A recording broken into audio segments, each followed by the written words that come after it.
Buenas noches, bienvenidos al segmento de las entrevistas de hoy, lunes 15 de marzo del año 2021.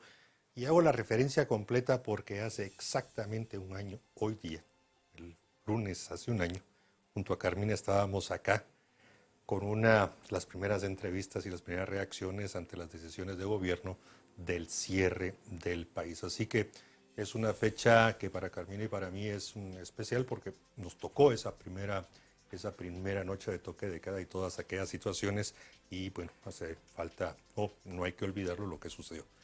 Carmina, ¿se recuerda? Por supuesto, Mariano. Un año que no se nos va a olvidar a nadie. Efectivamente. Pero le damos la buena noche. Buenas noches, Mariano. ¿Cómo está? Vamos a tener en las entrevistas una que se refiere a la COVID-19. Vamos a hablar con el viceministro de Hospitales, el doctor Francisco José Coma, a partir de una presentación que realizó la señora ministra de Salud Pública y Asistencia Social hoy por la mañana, donde dio algunos datos y llamó la atención sobre que a criterio del ministerio pues están incrementando el número de contagios y están teniendo problemas de atención en los hospitales. Pero más en detalle hablaremos con el doctor Coma. En la segunda entrevista vamos a abordar un tema que en los últimos días ha causado bastante debate y se refiere a una licitación hecha por la empresa portuaria Quetzal y se refiere a una inversión de alrededor de 478 millones de quetzales para mejorar la infraestructura del puerto Quetzal, que fue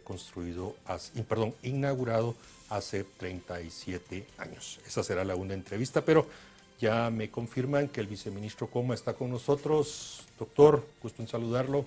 Bienvenido. El licenciado Rayo, buenas noches. Carmina, muy buenas noches. ¿Cómo están? Muy buenas noches, señor viceministro.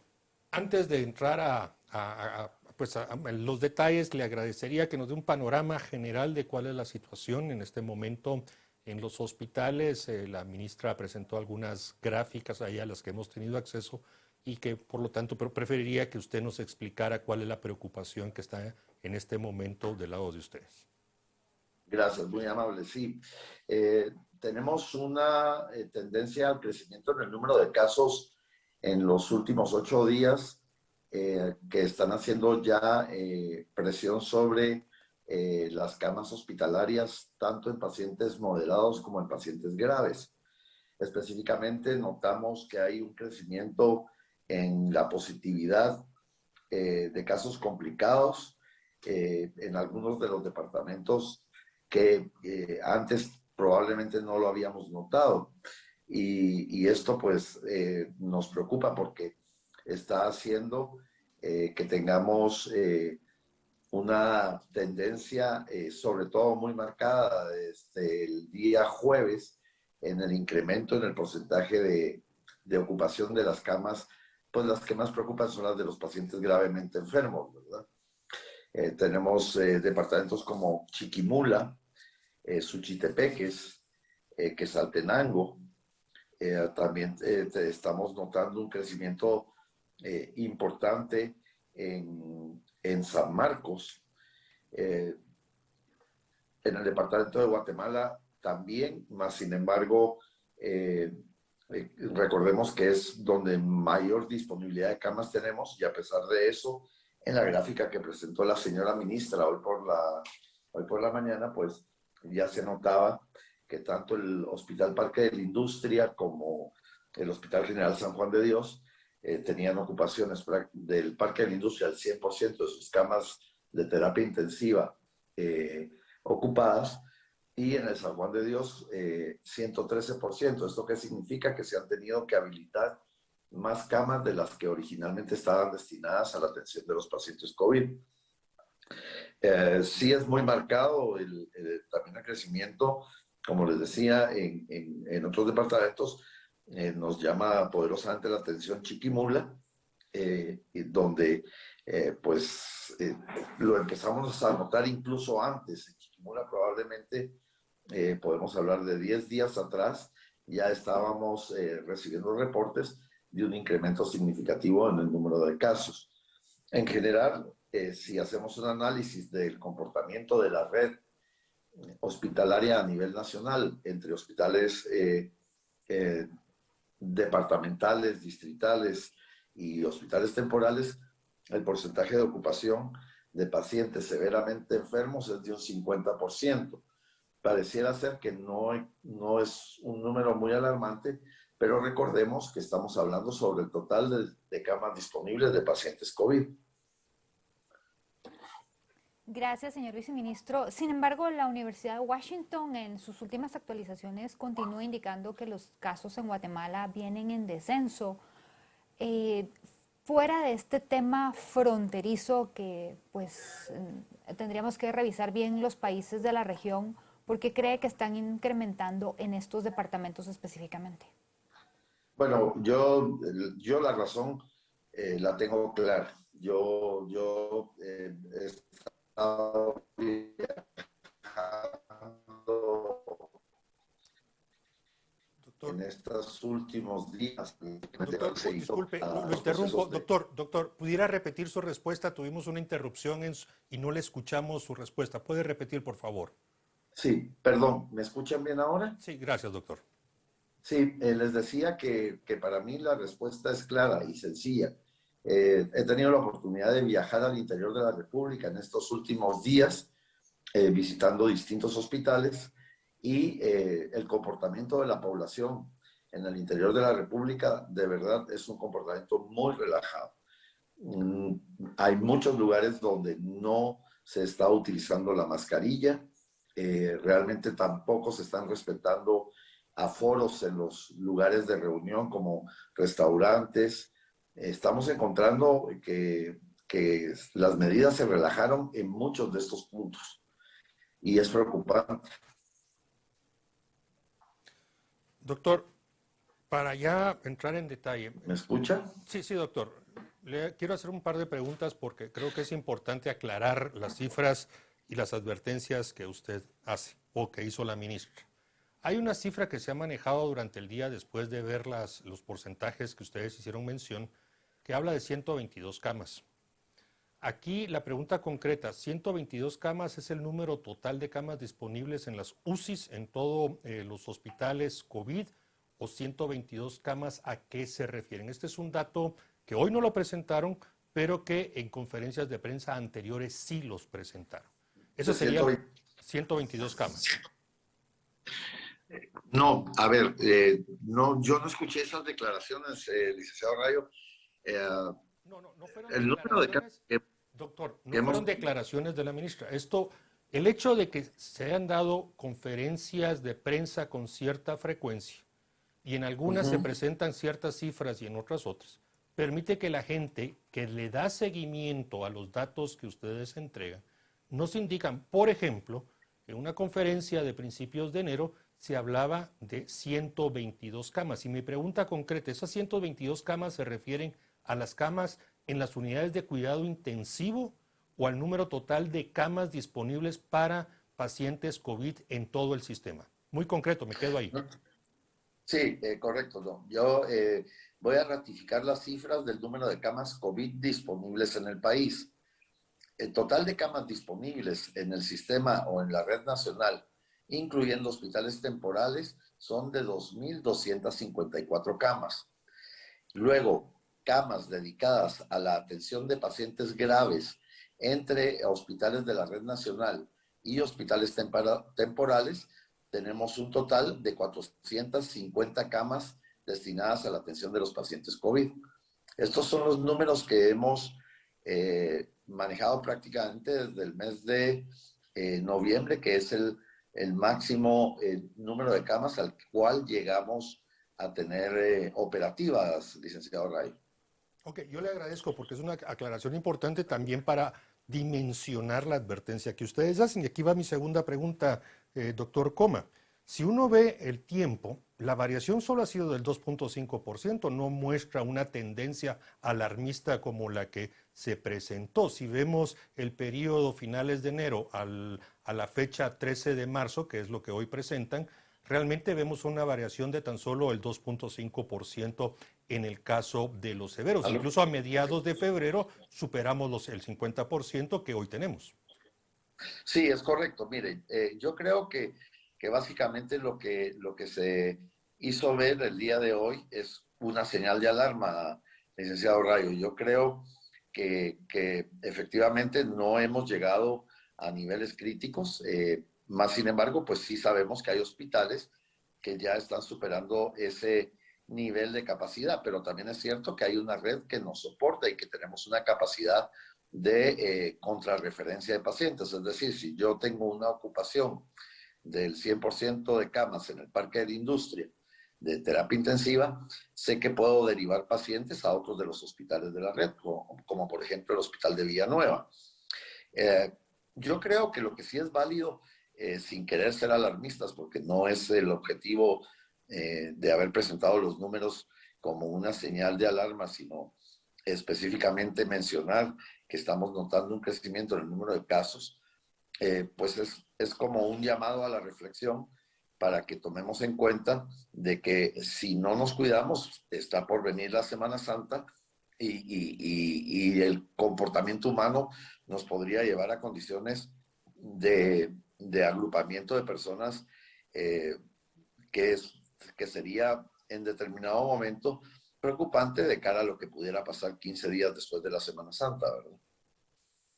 Señor viceministro, yo creo que así como usted lo acaba de explicar, es mucho más comprensible para la preocupación que mensajes alarmistas, puesto que cuando vemos las tablas, el crecimiento de los datos que ustedes mismos han presentado, Guatemala todavía afortunadamente nos encontramos bien. Yo sí estoy totalmente de acuerdo en que se le debe de hablar a la ciudadanía nuevamente y decirle lo que está sucediendo y este incremento de casos. Pero el problema a veces cuando se dan estos mensajes, que no sé si es que realmente se malinterpretan o no se comunican correctamente, es que hay muchas personas que siguen negando la pandemia y se agarran de que precisamente es un alarmismo decir que estamos topados nuevamente y que hay un incremento tan grande, ¿me entiende? O sea que yo lo que cuestionaría es esa forma de ustedes que se les ha dicho al ministerio también para mejorar la comunicación, porque ahorita, como usted nos lo explicó, es totalmente diferente a la información que habíamos recibido. Entiendo, Carmina. Sí, yo creo que a veces la forma de comunicar influye mucho. Definitivamente sí. Lo que pasa es que creo yo que de una manera u otra, y no es el objetivo ser alarmista, sino, de nuevo reitero, creo que tenemos la obligación de empezar a alertar a la gente porque lo que les explicaba, viajar al interior de la República, cuando uno, por ejemplo, en áreas. Doctor, disculpe, nuevamente estamos teniendo problemas con la comunicación. Le pediría a favor si puede repetir su respuesta a Carmina. ¿Me Disculpe. escuchan ahora? Mejor ahora, mejor ahora. Le pediré a producción si nos puede restablecer la comunicación con el doctor Coma.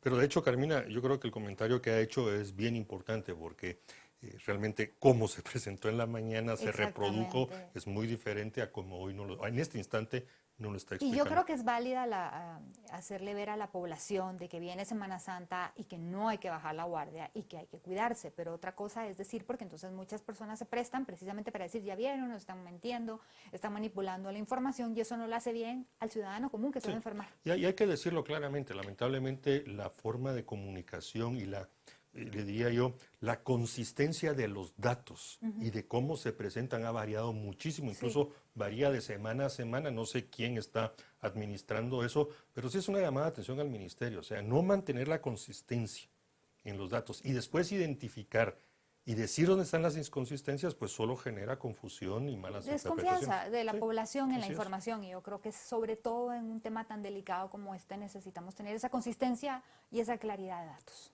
Producción está tratando de restablecer la comunicación con el viceministro de Hospitales, el doctor Francisco José Coma. Doctor, ¿ya está con nosotros nuevamente? Perdón, tuve problemas de comunicación.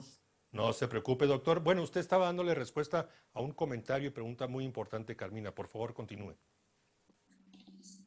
Sí, les decía que efectivamente, miren, nunca desde el ministerio queremos generar alarmas que no tengan un sustento o que de una forma u otra puedan solamente generar temor dentro de la población. Efectivamente, creo que dentro de la conferencia que la señora ministra dio el día de hoy, tenía que presentar en el contexto la ocupación de los hospitales. Y creo que sí era de una forma u otra importante presentar esos datos de ocupación, pero lo que les decía, todavía la red hospitalaria no está en un proceso de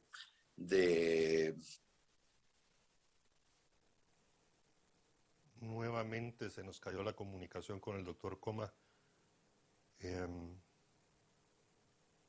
Bueno, Carmina, vamos a continuar comentando. Hay un dato y ojalá lo podamos restablecer tal vez ya solo por teléfono para terminar, nos quedan algunos minutos. Hay un par de datos que Carmina nos podrían dar una mayor claridad. Difícilmente encuentra uno la tasa de reproducción del virus en Guatemala. Y eso es un dato bien importante para ver porque no se trata solo de cuántas personas están contagiadas, Correcto. sino de cuántas personas esa persona infectada pudiera estar infectando a otros. Ese es un dato. Y otro muy importante es que, ¿cuál es la preocupación del Ministerio de Salud? Si es la ocupación o es que de esa ocupación está creciendo la tasa de letalidad. Correcto. Porque al final eso es un tema fundamental. Doctor, ¿lo tenemos nuevamente por acá? Por favor, discúlpenme por las señales de conexión, por el problema de la conexión. Termine, por favor. Pues les decía, no es interés del ministerio en ningún momento generar alarmas de forma innecesaria. Yo creo que nosotros tenemos que ser muy estructurados al momento de dar la información y comparto el comentario que se hacía de que en determinado momento algunos mensajes pueden ser o interpretarse como alarmistas. La realidad es que específicamente sí tenemos claridad de que hay incremento, más no presión sobre el total de camas disponibles en el sistema. Carmina, no sé si usted tenía otra pregunta.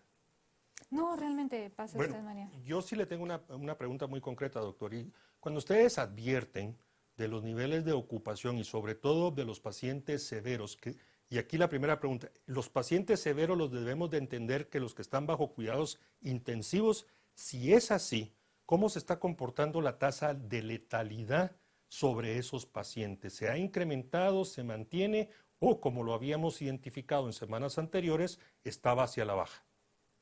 Vea, en este momento la letalidad está en una tendencia hacia la baja. Yo creo que aprendimos a manejar mejor los casos severamente enfermos. Significa entonces que estos pacientes, casos severos, se están tratando y la preocupación, asumo, y usted no lo corrige, es que la preocupación es que están mucho más tiempo, requieren más recursos, o cuál es la preocupación si la letalidad de esas personas va hacia abajo.